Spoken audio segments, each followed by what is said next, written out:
नमस्कार दोस्तों, मैं हूं डॉक्टर विवेक चोपड़ा और आज मैं एक बहुत इंपॉर्टेंट टॉपिक के ऊपर एक वीडियो बना रहा हूं। और ये टॉपिक है सावन के महीने में आप चाहे किसी भी मूलांक या भाग्यांक के व्यक्ति हैं 1 से 9 तक, या आप किसी भी लगन के व्यक्ति हैं मेष लगन से मीन लगन तक, या आपके जीवन में किसी भी ग्रह की महादशा, अंतरदशा, प्रत्यंतर दशा या सूक्ष्म दशाएं चल रही हैं, सावन का महीना ऐसा क्या करे वो व्यक्ति जिससे उसके कष्ट जो है वो महादेव हर लें। ऐसा क्या करें जिससे हम अपनी नकारात्मकता को दूर कर दें। किस प्रकार के संकट एक व्यक्ति आज के अपने टाइम में, अपनी जिंदगी में, अपने जीवन में सह रहा है, मैं आपको बताता हूं कुछ। सबसे पहला, love relationship issues, married life में प्रॉब्लम, मैरिज हो गई तो प्रॉब्लम फेस कर रहा है। किसी के घर में यह प्रॉब्लम है कि बच्चे की शादी ही नहीं होती, किसी के घर में शादी हो गई, सब ठीक है, उनके घर में प्रॉब्लम यह है कि बच्चा नहीं हो पा रहा। सारी रिपोर्ट्स ठीक हैं, फिर भी चीजें वर्कआउट नहीं कर रही। किसी का बिजनेस ठीक नहीं चल रहा, किसी को फाइनेंशियल प्रॉब्लम्स हैं, किसी को मान सम्मान प्रतिष्ठा में हानि होती चली जा रही है, पराक्रम जो है वो डाउन जा रहा है, उसमें कमी आ रही है, चल अचल संपत्ति चाहकर भी बटोर नहीं पा रहे।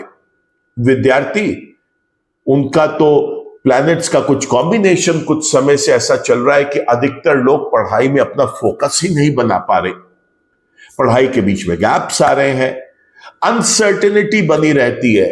वही स्टूडेंट जो आज ये बोलता है कि मैं इस फील्ड में अपना कैरियर बनाना चाहता हूं, सेम स्टूडेंट 1 साल बाद एक डिफरेंट अपने लिए लाइन, अपने करियर के लिए सोच रहा है। रोग ऋण विघ्न बाधाएं पीछा नहीं छोड़ रही। बेस्ट एफर्ट्स करने के बाद भी पार्टनरशिप्स नहीं चल पा रही, चाहे फिर वो मैरिज पार्टनरशिप्स हो और चाहे वो बिजनेस पार्टनरशिप्स हो। वर्क स्टेबल नहीं हो पा रहा, एक्सीडेंट्स के खतरे लगे रहते हैं, या आए दिन किसी ना किसी चीज के ऊपर लग रहा है एक्सीडेंट्स हो रहे हैं। लंबी चलने वाली बीमारियां जगड़ती चली जा रही हैं। हॉस्पिटल के अंदर अगर आप कभी जाएं तो शायद आपको यह दिखाई दे कि हर दूसरा व्यक्ति किसी ना किसी शारीरिक कष्ट से या मानसिक रोग से ग्रस्त है। भाग्य साथ नहीं दे रहा, मां बाप के साथ भी रिलेशनशिप्स बेटर नहीं बन पा रहे, चाहकर भी धर्म में रुचि व्यक्ति पूरी नहीं बना पा रहा।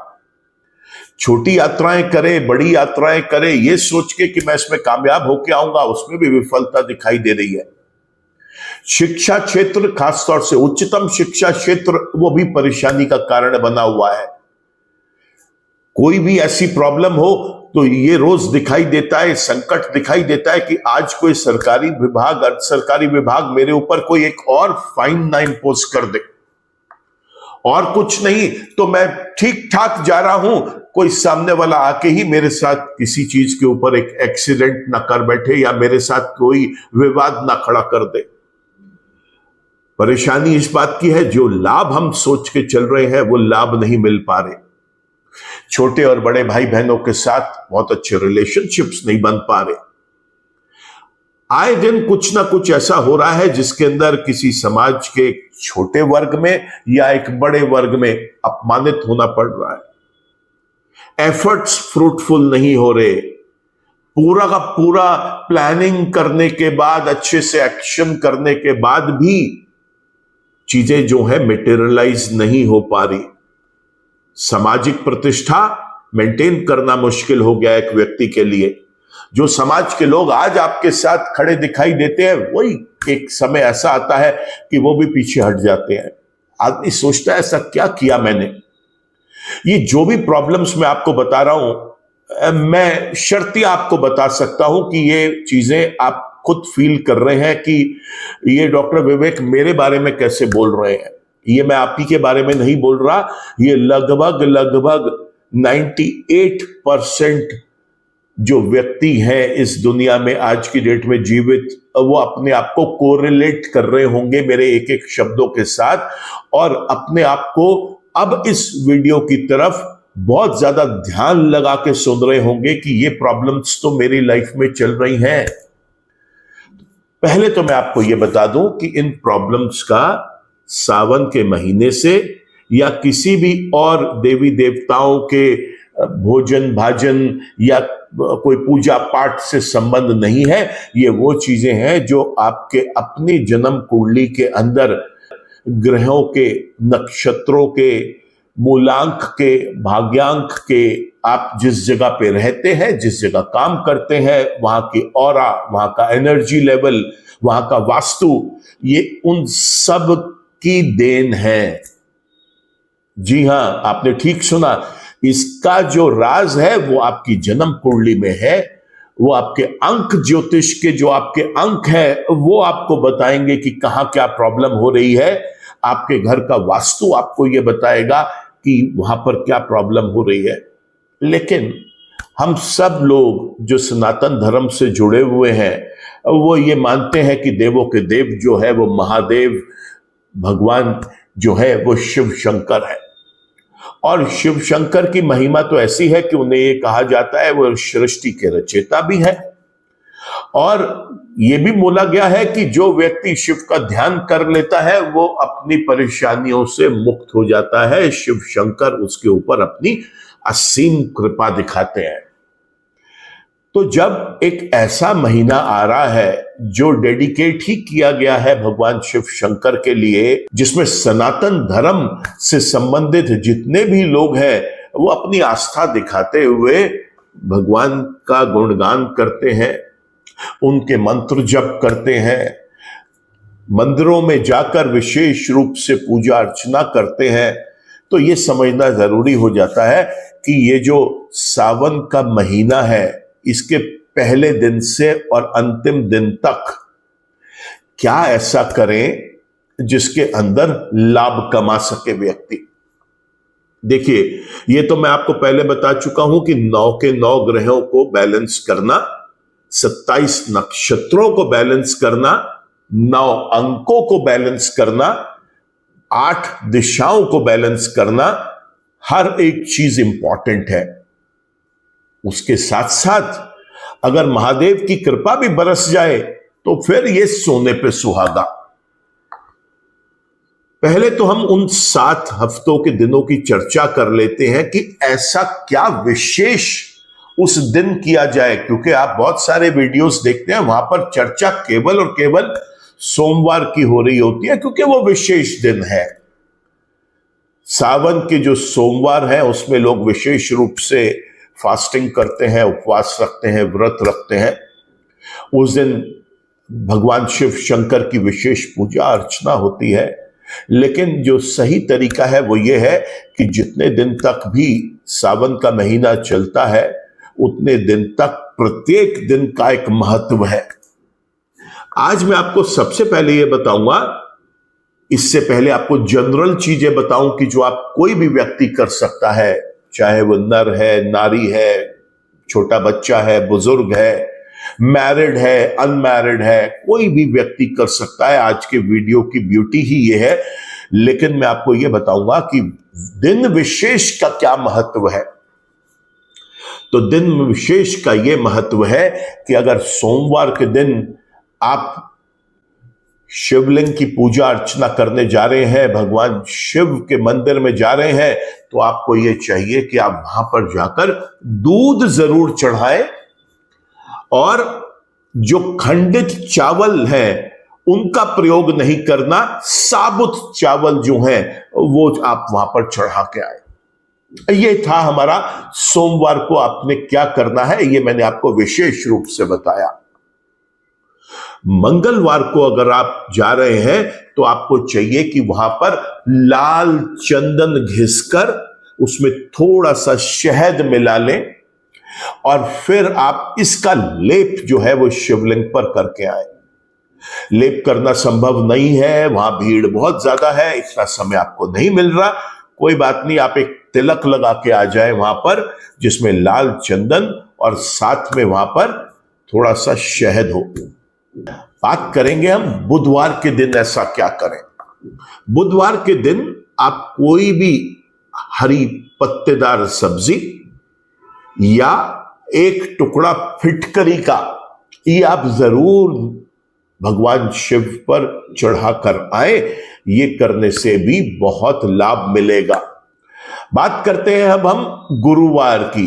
गुरुवार में क्या करें? गुरुवार के दिन आप हल्दी और केसर का तिलक शिवलिंग पर जाकर लगाएं और तब वापस आए, थोड़े से वहां पर पीले फूल भी चढ़ाएं, एक पीला फल वहां पर आप रखकर आ सकते हैं, बहुत शुभ रिजल्ट्स मिलेंगे। बात करते हैं शुक्रवार की। शुक्रवार के दिन क्या करें हम? बड़ा सरल आपको तरीका बताऊंगा। शुक्रवार के दिन आप मीठा दही और सफेद चंदन घिस के आप शिवलिंग पर चढ़ाकर आए, बहुत अच्छे रिजल्ट्स मिलेंगे। शनिवार की बात करते हैं कि शनिवार वाले दिन ऐसा क्या करें, क्योंकि ये दिन तो शनि का है और शनि ने तो खुद शिव की जो है वो पूजा अर्चना करी थी, आराधना करी थी। और शनि के लिए खासतौर से आपको बता दूं, जितने भी इस दुनिया में लोग हैं जिनकी राशियों के ऊपर या तो ढैया या साढ़े सत्ती चल रही है, उनको विशेष रूप से शनिवार वाले दिन सावन के महीने में शिवलिंग पर जाकर थोड़े से साबुत काले उड़द, थोड़े से काले तिल जरूर चढ़ाएं और वहां पर एक चौमुखा सरसों के तेल का दीपक भी जलाएं। यहां पर आपको चाहिए नारंगी फूल जो होते हैं पर्पल कलर के, वो आप जाकर वहां पे शिवलिंग पर चढ़ाएं, ऐसा करना बहुत शुभ रहेगा। और आखिर में बात करते हैं हम रविवार के दिन, संडे के दिन आप ऐसा क्या करें जिससे कि शिव जो है वो प्रसन्न भी हो जाए और आपका उस दिन उस ग्रह से संबंधित उपाय भी हो जाए। यहां पर मैं आपको रेकमेंड करूंगा, थोड़े से आप भीगे हुए गेहूं और गुड़ आप जाकर वहां पर चढ़ाकर आए।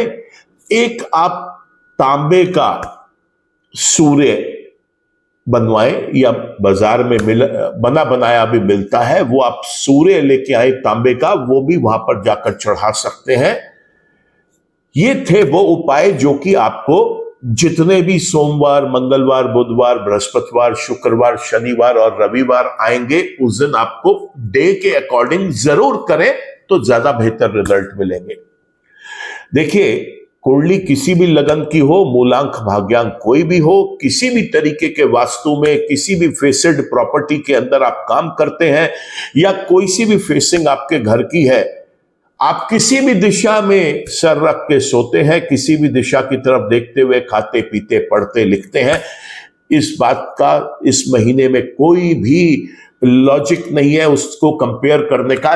सावन के महीने में जो उपाय है वो आप शिव शंकर को अपने दिल की भावनाएं बताने के लिए और आपकी कितनी आस्था है उनको लेकर आप इस चीज के ऊपर विशेष बता रहे हैं, उनकी कृपा आप चाहते हैं कि आपको जीवन के हर एक क्षेत्र में मिले। कोई बुरे ग्रह हैं जिन्हें हम अशुभ ग्रह बोलते हैं, उनकी नेगेटिविटीज को रिड्यूस किया जाए, इस चीज के लिए प्रार्थना करेंगे हम वहां पर। जो शुभ ग्रह है, मान लीजिए वो किसी कारण से कमजोर है या वो किसी ऐसे नेगेटिव प्लैनेट के साथ जकड़े हुए हैं कि उसकी पॉजिटिविटी आपको नहीं दिखाई दे रही, तो आपको भगवान से प्रार्थना करनी है कि ये जो शुभ ग्रह हमारे लिए जो कार्य उसको करने चाहिए थे और किसी कारण से नहीं कर पा रहे, तो वो कैसे पूरे हों। एक स्पेशल प्रेयर मैं आपको बताऊंगा, जब भी आप जाएं वहां पर तो सबसे पहले आप भगवान शिव से और फिर शिव परिवार में सबसे, पार्वती माँ से, गणेश भगवान से, कार्तिकेय भगवान से, आपने सबसे हाथ जोड़ के प्रार्थना करते हुए ये बोलना है कि आपसे या आपके परिवार के किसी अन्य व्यक्ति से जाने में या अनजाने में कोई भूल हुई हो, कोई अपराध हुआ हो, उसके लिए आप सबको क्षमा करें भगवान। फिर आपने ये भी कहना है वहां पर कि अगर किसी भी व्यक्ति ने या कहीं से कोई नेगेटिविटी आपके साथ, आपके परिवार के किसी अन्य सदस्य के साथ, आपके घर पर, आपके व्यापारिक प्रतिष्ठानों पर अगर कोई नेगेटिविटी आ गई है, जुड़ गई है, कोई परेशान कर रही है नेगेटिविटी, तो आपको महादेव अपनी कृपा बरसाते हुए उस नेगेटिव चीज से मुक्त कर दें और एक कवच आपके चारों तरफ आपको एक सुरक्षा प्रदान करने के लिए मिले, जिससे कि आप अपने जीवन के अंदर नेगेटिविटीज को रिड्यूस करके पॉजिटिव को एनहांस करके आगे बढ़ सके। तो सबसे पहले तो आप याद रखिए कि आपने, ये जरूरी नहीं है कि सिर्फ सोमवार को ही आपने मंदिर जाना है, हर एक दिन का महत्व है। सोमवार को भी जाइए, क्योंकि सोमवार के लोग उपवास रखते हैं, तो उपवास जरूर रखिए। अब किसी ने पूछा उपवास का मतलब क्या है, तो उपवास का मतलब यह है कि आपने उस दिन जो आपको सबसे प्रिय चीज है, अगर आप वो भी छोड़ दें तो वो भी एक उपवास है।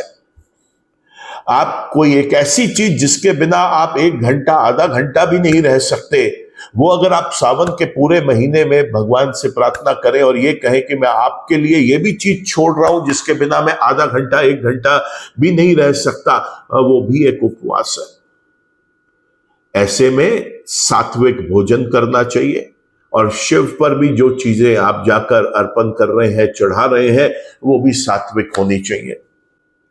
आपको एक और विशेष बात का ध्यान रखना है। कुछ लोग रेगुलरली हर साल ये पता करते हैं कि ऐसे में कौन से मंत्र करें, क्या करें, जिससे कि हमारा ये सावन के महीने में जो एफर्ट है वो अच्छे से कंप्लीट हो। तो मैं आपको बताऊंगा, यहाँ पे 2 मंत्रों का विशेष रूप से प्रयोग किया जाता है। पहला मंत्र होता है ओम नमः शिवाय। ये तो हर व्यक्ति, हर बच्चा जानता है, सनातन धर्म से जुड़ा हुआ, और साथ ही इसके महामृत्युंजय का मंत्र जप भी जरूर करना चाहिए। तो ये 2 मंत्र आपने रेगुलरली करने हैं। दिन विशेष की महत्वता तो मैंने आपको बता दी, और उस दिन क्या विशेष आपने सामग्री जरूर ऐड करनी है वो भी बता दी। अब चर्चा करते हैं उन जनरल चीजों की, आइटम्स की, जो कि आप बिना दिन देखे जरूर अगर कर सकें तो करें। देखिए, सबसे पहला है बेलपत्र। शिव को जो सबसे प्रिय है वो है बेलपत्र। अगर कहीं से आपको बेलपत्र मिल जाता है तो आप बेलपत्र रोज 1 बेलपत्र जाकर चढ़ाएं। मैं यहां पर कुछ चीजें बताना चाहूंगा कि बेलपत्र आप कभी भी चढ़ाएं, हमेशा याद रखें कि उसको अच्छे से साफ करके चढ़ाएं और उसके ऊपर एक छींटा गंगा जल का जरूर छिड़कें। शुद्ध करके शिव के ऊपर जो भी चीज चढ़ाई जाती है उसको आप कोशिश करें कि आप शुद्ध चढ़ाएं, और खास तौर से वो चीजें जो शिव को बहुत प्रिय हैं, उसके लिए तो खास तौर से आपको याद रखना है। तो बेलपत्र आप चढ़ाएं। कुछ लोग जो ये कहते हैं कि उनके लिए बेलपत्र का कहीं पर भी ढूंढना मुश्किल है, शहरों में रहते हैं या कोई और, तो आप पूरे के पूरे 30 दिन में से सिर्फ किसी एक दिन एक छोटा सा बेलपत्र, या तो तांबे का या चांदी का, ये भी आप चढ़ा सकते हैं, और ऐसा करने से भी बहुत शुभ लाभ मिलेंगे। दूसरी चीज जो शिव को बहुत प्रिय है वो है सफेद दूध।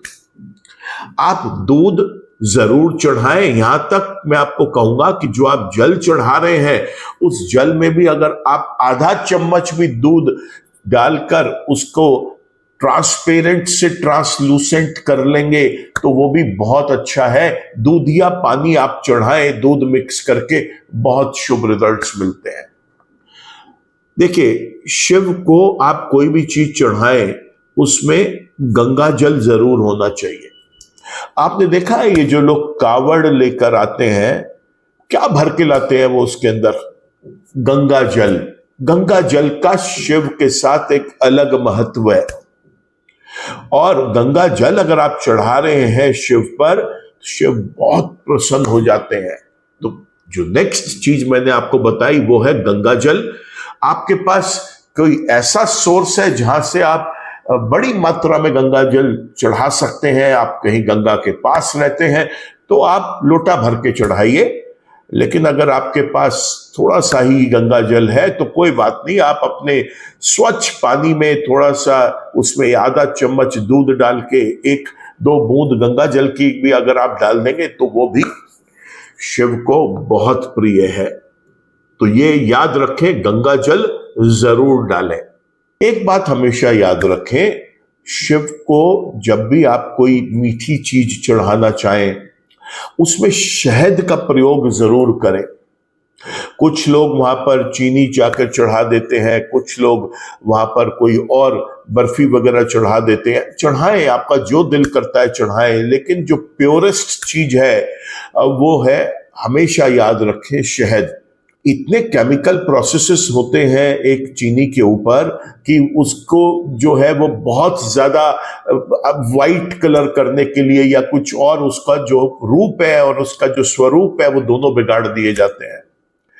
इसलिए या तो आप वहां पर देसी खांड जाकर चढ़ाएं, और या फिर मैं तो मानूंगा कि सबसे अच्छा है कि अगर आप वहां पर शहद चढ़ा सके तो आप जरूर चढ़ाएं। मैंने आपको बताया मंगलवार वाले दिन तो विशेष रूप से शहद चढ़ाइए, लेकिन आप किसी और दिन भी अगर चढ़ाना चाहते हैं वहां पर जरूर चढ़ाइए। इसके बाद मैं आपको जो चीज बोलूंगा जो शिव को बहुत प्रिय है वो है सफेद फूल। वैसे तो आप लाल फूल को छोड़कर कोई सा भी फूल जो है वो आप जाकर शिव भगवान के ऊपर, शिवलिंग के ऊपर चढ़ा सकते हैं।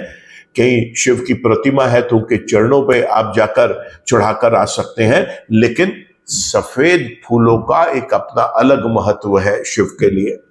तो सफेद फूल अगर कहीं मिले वो सफेद फूल जाकर चढ़ाए। फलों का रस हम सब जानते हैं शिव को बहुत प्रिय है, लेकिन उसके अंदर जो सबसे प्रिय रस शिव को है वो है यहां पर गन्ने का रस। जी हां, गन्ने का रस अगर आप चढ़ा रहे हैं तो आप ये मान के चलें कि एक अच्छा स्वास्थ्य और एक बहुत अच्छी वेल्थ, धन धान्य का जो एक सौभाग्य है वो आपके रास्ते खुल जाएंगे उसके लिए। तो गन्ने का रस अगर संभव हो सके कहीं मिलता हो, क्योंकि आजकल तो गन्ने का रस की एक न्यूट्रिशनल वैल्यू इतनी है कि हर मार्केट में शॉप्स है जहां पर गन्ने का रस मिलता है। अगर कहीं मिल सके तो गन्ने का रस जरूर चढ़ाए भगवान के ऊपर। दही जरूर चढ़ाएं, और दही में थोड़ी सी अगर आप खुशबू डाल दें उसमें गुलाब जल और गंगा जल डालकर तो और अच्छी बात है। तो खुशबू वाला, फ्रेगनेंस वाला दही जाकर जरूर चढ़ाएं, गन्ने का रस चढ़ाएं, शहद चढ़ाएं, और मैंने आपको बताया सफेद फूल चढ़ाएं।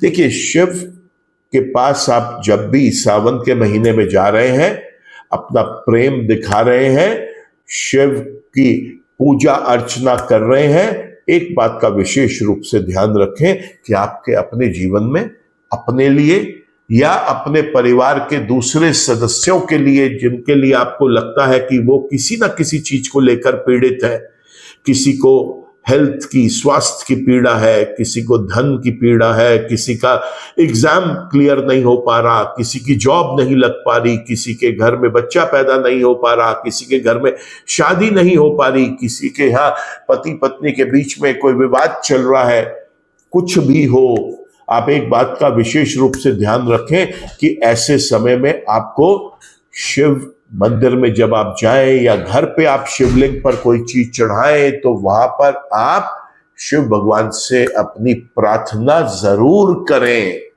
और प्रार्थना करने के साथ साथ जो 2 मंत्र मैंने आपको बताए, चाहे वो एक ही बार आप जपें वहां पे, ओम नमः शिवाय और महामृत्युंजय मंत्र पूरा जरूर वहां पर मंत्र जप भी करें और अपनी प्रार्थना भी बोलकर आए, भगवान से कर आए, और बोले कि मैं चाहता हूं कि आप इस सावन के महीने में जहां पर आपकी विशेष कृपा हम मनुष्यों पर पड़ती है, तो ये कृपा आपके ऊपर भी विशेष रूप से पड़े और आपकी सारी तकलीफें, सारी परेशानियां ऐसे समय में खत्म हो जाए।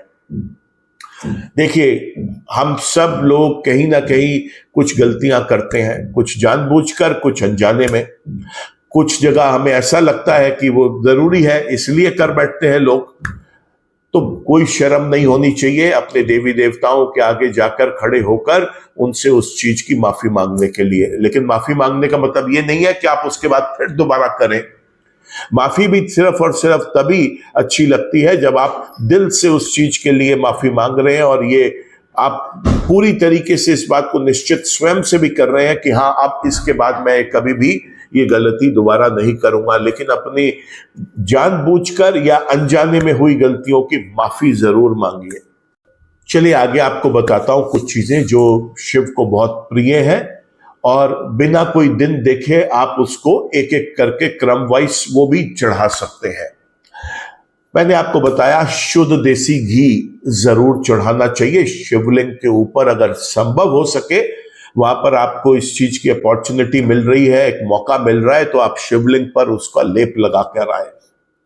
शिवलिंग पर आपको चाहिए कि आप वहां पर शक्कर भी जरूर चढ़ाए, गुड़ की शक्कर आप जरूर चढ़ाए वहां पर। एक साबुत नारियल जरूर चढ़ाए। अच्छा, यहां मैं बताना चाहूंगा कि कुछ लोग क्या करते हैं, नारियल पानी जो है वो शिवलिंग के ऊपर जाकर चढ़ाते हैं। कभी मत चढ़ाइए, साबुत नारियल आप चढ़ा सकते हैं शिव पर। ऐसा करना भी बहुत शुभ रहता है वहां पर। अगर आपको लगता है कि कोई परेशानी आपको खास तौर से शिक्षा संबंधित आ रही है, तो मैं आपको कहूंगा कि वो लोग खास तौर से जिनके कोई कॉम्पिटिशन्स है, तैयारी कर रहे हैं किसी गवर्नमेंट एग्जाम की, किसी बैंक के कंपटीशन की या किसी और तरीके के कॉम्पिटिशन्स की, वहां पर मैं आपको यह जरूर कहूंगा कि आप शिवलिंग पर केसर की एक पत्ती और या फिर केसर का एक तिलक जरूर लगाए। आपको बहुत अच्छे रिजल्ट्स मिलेंगे। कोई भी उपाय बता रहा हूं, एक बात को आप विशेष रूप से याद रखिए कि आपको साथ ही साथ अपने कुंडली के उपाय भी अवश्य करने हैं, तो ही ये उपाय भी आप पर बहुत अच्छा रिजल्ट्स देंगे। क्योंकि जब आप जो गलतियां कर रहे हैं अनजाने में, आप जो अपने नेगेटिव प्लैनेट्स को नहीं संभाल पा रहे या वीक पॉजिटिव प्लैनेट्स का फायदा नहीं उठा पा रहे, उसको भी बैलेंस करिए और भगवान से भी प्रार्थना करिए। ऐसे में महादेव आपको निराश नहीं करेंगे, ये मैं आपको निश्चित रूप से बता रहा हूं। आप शिव को प्रसन्न करना चाहते हैं तो शिव पर आप जनेऊ जरूर चढ़ाएं। आपको चाहिए कि वहां पर आप रक्त चंदन या सफेद चंदन, कैसा भी चंदन हो, आप वो भी चढ़ाकर आए। बहुत अच्छे रिजल्ट्स मिलते हैं। आपको एक छोटा सा उपाय बताता हूं। अगर घर में आपको लगता है नेगेटिविटीज है तो क्या करें आप, थोड़ा समय निकाल के जाएं और अपने साथ 8 साबुत बादाम, जो शेल वाले होते हैं, जिसको फोड़ के आप अंदर बादाम की गिरी निकालते हैं, मैं गिरी की बात नहीं कर रहा, साबुत बादाम की बात कर रहा हूं। आप 8 बादाम शिवलिंग पर कोई से भी 9 दिन लगातार लेकर जाएं।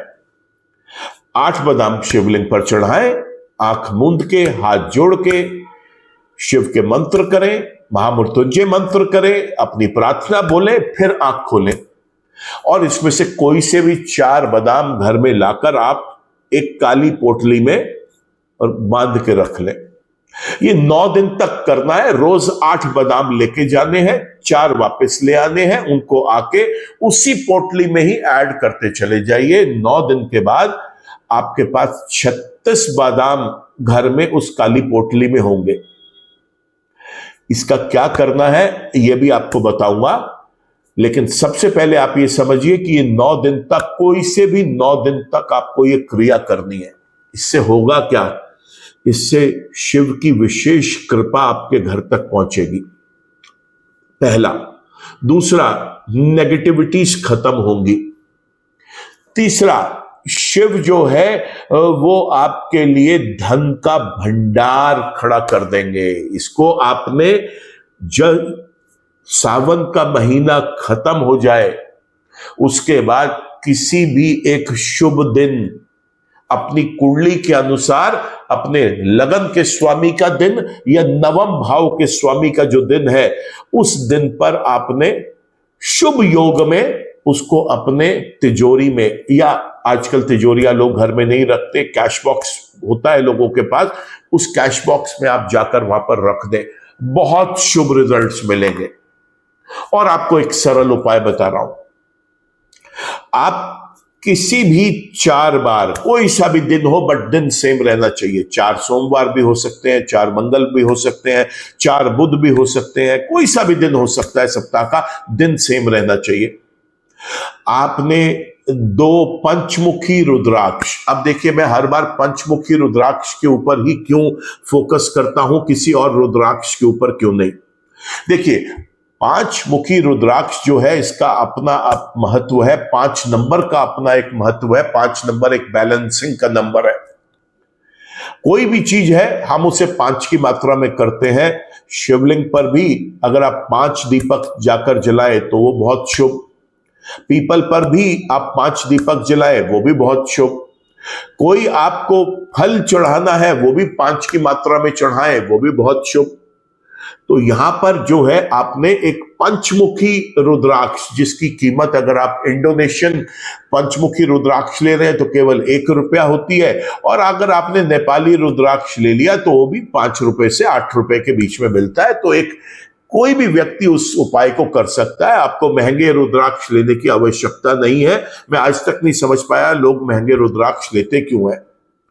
शिव ने तो कभी ये नहीं कहा कि आप महंगे वाला रुद्राक्ष लेंगे तो ही मैं प्रसन्न होऊंगा। पंचमुखी रुद्राक्ष की अपनी एक महत्वता है, आप उसको लें, 2 रुद्राक्ष लेके जाएं, शिवलिंग पर जाकर उसे चढ़ाएं, और पूजा पाठ करने के बाद फल फूल मिष्ठान भगवान पे चढ़ाने के बाद उनमें से कोई भी एक रुद्राक्ष लाके अपने घर में अपने तिजोरी में रखते चले जाएं। केवल 4 बार करना है। ये दिन कौन सा होना चाहिए, तो मैं आपको ये रिकमेंड करूंगा कि जो आपके लगन का स्वामी है या जो नवम भाव का स्वामी है उसके दिन से शुरुआत करें। ये 4 रुद्राक्ष जो आपके हैं, ये आप देखेंगे कि अगले सावन तक ही आपको पता चल जाएगा कि इसका ऐसा क्या आप ले आए जादू अपने घर में जो नेगेटिविटीज को खत्म कर रहा है और पॉजिटिविटीज को एनहेंस कर रहा है, और आपकी बहुत सारी चीजों के लिए एक सुरक्षा कवच का काम कर रहा है। तो रुद्राक्ष का अपना महत्व है, जनेऊ का अपना महत्व है, याद रखें इस बात को। और बादाम जो मैंने आपको बोला उपाय करने के लिए 8 बादाम का, वो तो बिल्कुल भी नहीं छोड़ना, इस बात को याद करके चले। तो ये हमने देखा कि क्या चीजें शिव को प्रिय हैं, क्या चीजें कौन से दिन विशेष पे की जाए तो उसका एक अलग महत्व है। कुछ आपको और राज की बात बताता हूं। सबसे पहले तो एक बात याद रखिए, अगर संभव हो सकता है आपसे तो आप सावन के महीने में किसी भी पवित्र नदी में जाकर एक बार डुबकी लगाकर स्नान करके जरूर आए। खास तौर से अगर आप किसी ऐसे लैटिट्यूड लॉन्गिट्यूड पर रहते हैं, किसी ऐसे शहर में रहते हैं जहां पर गंगा तक जाना आपके लिए संभव हो तो जरूर करें। नहीं तो मैं आपको एक चीज रिकमेंड करूंगा कि आप नहाते समय अपने बकेट में 1-2 बूंद गंगा जल की जरूर डालें और तब नहाएं, बहुत अच्छे रिजल्ट्स हैं। आत्मा की शुद्धि, शरीर की शुद्धि, विचारों की शुद्धि और नेगेटिविटीज का शर्तिया इलाज, ये आप मान के चलें। दूसरा, अगर संभव हो सके और आपका रूटीन आपको अलाउ करता हो तो आप इस पूरे महीने विशेष रूप से ब्रह्म मुहूर्त में उठकर स्नान करके शिव परिवार की पूजा अर्चना करें, बहुत अच्छे रिजल्ट्स मिलते हैं। याद रखें, कभी भी शिव भगवान की आप पूजा अर्चना कर रहे हैं वहां पर आपने धूप, अगरबत्ती, दीपक जरूर जलाना है। इनकी संख्या कोई भी हो सकती है। मैंने आपको बताया 5 की संख्या बहुत अच्छी होती है। अब 5 की संख्या में आप 5 बार वहां पे जाके घंटा भी बजा सकते हैं, वो भी 5 की संख्या में बहुत अच्छे है। आप कोई भी मंत्र बोल रहे हैं मिनिमम 5 बार बोलिए, वो भी बहुत अच्छा है। आप कोई चीज वहां पर शिव के ऊपर अर्पण कर रहे हैं, वो भी 5 की संख्या में हो और अच्छा है। यहां तक कहा गया है कि आप अगर कोई भी चीज किसी गरीब को भी देना चाह रहे हैं तो आप सबसे पहले उसको एक बार शिवलिंग के आगे जाकर रखें, उन्हें बोलें कि मैं ये आपका आशीर्वाद लेकर और इसका वितरण जो है वो मैं गरीबों में करना चाहता हूं। अपनी प्रेयर करें वहां पर, भगवान को बताएं, उनसे इजाजत लें उस चीज की, ताकि भूल चूक में आप कोई ऐसी चीज ना दान कर बैठे जो आपके ग्रहों के अनुसार सही नहीं है। वैसे तो किसी भी प्रकार का दान कभी भी खराब नहीं होता, लेकिन कई बार जन्म कुंडली में कोई ग्रह, हमारा शुभ ग्रह पहले ही इतना कमजोर होता है कि उससे संबंधित वस्तुओं का दान हम किसी व्यक्ति विशेष के लिए कुछ समय के लिए मना कर देते हैं, कोई दूसरी चीज दान करवा देते हैं। अगर आप चाहते हैं बहुत अच्छे रिजल्ट्स लेना और आपके लिए संभव है, तो आप रोज रात को किसी एक व्यक्ति के लिए और किसी एक पशु के लिए भोजन का अरेंजमेंट करें। बहुत अच्छे रिजल्ट्स मिलते हैं, कुछ मांगना ही नहीं पड़ेगा आपको शिव से। शिव शंकर जो है वो आपके ऊपर खुद कृपा बरसाएंगे। देखिए, मांगा तो वहां जाता है जहां पर आपको ये हो कि मेरे माता पिता, मेरे प्रभु, मेरे देवी, मेरे देवता मेरे को वो चीज नहीं देंगे, इसलिए मांग रहा हूं। जब वो तैयार बैठे हैं उस समय देने के लिए, सिर्फ आपके भाव देखे जाएंगे, आप उसे कितनी श्रद्धा से उस चीज को कर रहे हैं वो देखा जाएगा। आपकी जो जरूरी चीजें हैं आप वो ना करके और सिर्फ दिखावे के लिए वो काम करने के लिए मंदिर में जा रहे हैं, वो देखा जाएगा कि आप कितना आर्टिफिशियल है। अब एक व्यक्ति सिर्फ दिखावे के लिए वो काम कर रहा है, लेकिन वो अपने परिवार के सदस्यों को, जरूरतमंद लोगों को उस वक्त मुंह फेर के साइड हो रहा है। ऐसे में प्रभु भी उस व्यक्ति की क्या मदद करेंगे और क्या कृपा बरसाएंगे, ये आप अपने अंतर्मन से समझिए और पूछिए। इस पीरियड का बेहद फायदा उठाइए। सावन के महीने में महादेव की एक असीम कृपा हर एक मनुष्य पर। ऐसा नहीं है कि आप पूजा पाठ करेंगे तो ही वो चीज मिलेगी। पूजा पाठ करेंगे तो देवी देवता, खासतौर से महादेव प्रसन्न होंगे, पूरा शिव परिवार प्रसन्न होगा। जरूर करें इस काम को। मैं प्रार्थना करूंगा कि आपके किए हुए जो ये एक्ट्स हैं, जो ये आपके एक एफर्ट्स हैं, ये जरूर कामयाब हो। आपकी कैसी ही जन्म कुंडली हो, मांगलिक दोष है, पितृ दोष है, श्रापित कुंडली है, काल सर्प दोष है, ढैया लगी हुई है, साढ़े सत्ती लगी हुई है, किसी की कुंडली के अंदर कोई ऐसा दोष है कि बच्चा जो है गणमूल में पैदा हुआ है या कोई भी चीज हुई है, याद रखें सावन के महीने में आप हर एक दोष के लिए महादेव के चरणों में जाकर, शिवलिंग के समीप बैठकर, मंत्र जप करके, पूजा अर्चना करके, शिव की प्रिय चीजें उनके ऊपर अर्पित करके आप उस सब चीजों के लिए एक अपनी हेल्प ले सकते हैं, भगवान की एक विशेष कृपा प्राप्त कर सकते हैं। कोई भी चीज आपके जीवन में रुकी हुई है, उसको पूरा करने के लिए, वो रुकावटों को दूर करने के लिए, विघ्न बाधाओं को दूर करने के लिए आप शिव भगवान से प्रार्थना कर सकते हैं।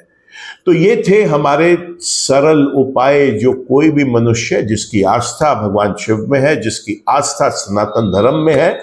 मैंने तो ये भी देखा है कि जो डिफरेंट रिलीजन के लोग हैं, जो हिंदुइज्म को फॉलो नहीं करते, वो भी इस सावन के महीने में महादेव की एक असीम कृपा प्राप्त करने के लिए जो भी उनसे संभव होता है, जितना भी वो कुछ कर सकते हैं, उसे करने का प्रयास करते हैं।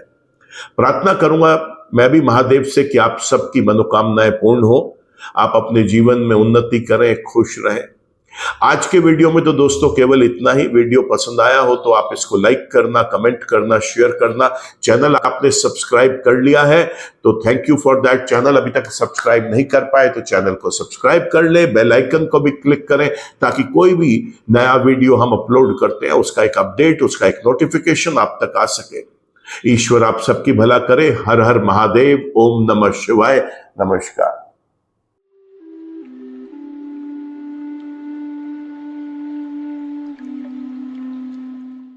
जीवन की सभी प्रकार की व्यक्तिगत, पारिवारिक और व्यावसायिक समस्याओं के समाधान के लिए तुरंत संपर्क करें।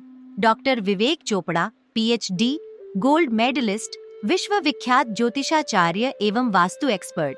कॉल अथवा व्हाट्सएप करें 9311131069 9212431069।